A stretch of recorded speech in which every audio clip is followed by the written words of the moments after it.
number অংকটো 7 number অংকটো কি কৈছে যে দুটা সংখ্যাৰ বৰ্গৰ পাৰ্থক্য 180 সৰু সংখ্যাটোৰ বৰ্গ ডাঙৰ সংখ্যাটোৰ 8 গুণ সংখ্যা দুটা উলিওৱা আমি সংখ্যা দুটাৰ যিকোনো এটা সংখ্যা ধৰি ল'ব লাগিব যেহেতু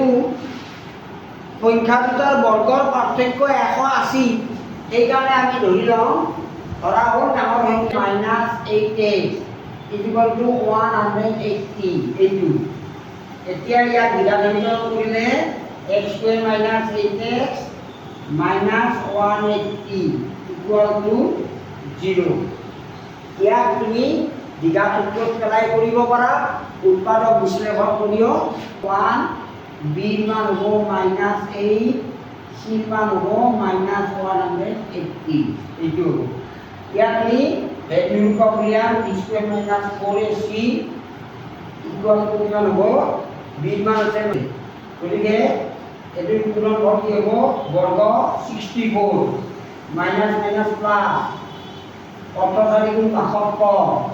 অর্থাৎ 820 হ'ব এটি তাহলে b² - 4ac ইকুয়াল টু 784 এইটো পালো এতিয়া চোৱা গতিকে b² - 4ac এতিয়া বিঘাযুক্ত প্ৰয়োগ কৰা মাইনাস অর্থাৎ এটু বলো এটু মানে আমি কি লিখিম 2 গুণ 2 এটু 8 মাইনাস মাইনাস প্লাস এটু মানে আমার ইয়ারে বর্গমূল 784 বর্গমূল 28 এটু পালো এতিয়া ইয়াত লিখা এবাৰ পজিটিভ আৰু এবাৰ নেগেটিভ হলে কি হ'ব x ইকুয়াল টু 8 প্লাস 28/2 ইয়াত আকৌ x ইকুয়াল টু কিমান হৈ আছে এতে দিয়া এটো দিনু কাটিলো 10 ই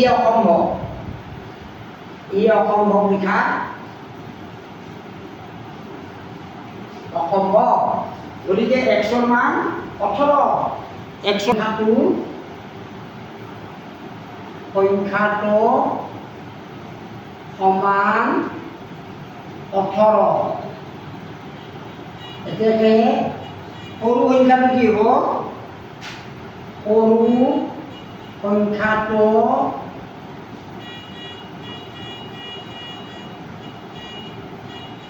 হ'ব এনেকে দিবা 8x আছিল সৰু সংখ্যাটোৰ বৰ্গ 8x অৰ্থাৎ 8 x ৰ মান 18 ইয়াৰ বৰ্গমূল ল'ব লাগিব তাৰমানে তেতিয়া সৰু সংখ্যাটো পাবা ডাঙৰ সংখ্যাটো 18 সৰু সংখ্যাটো হ'ব 12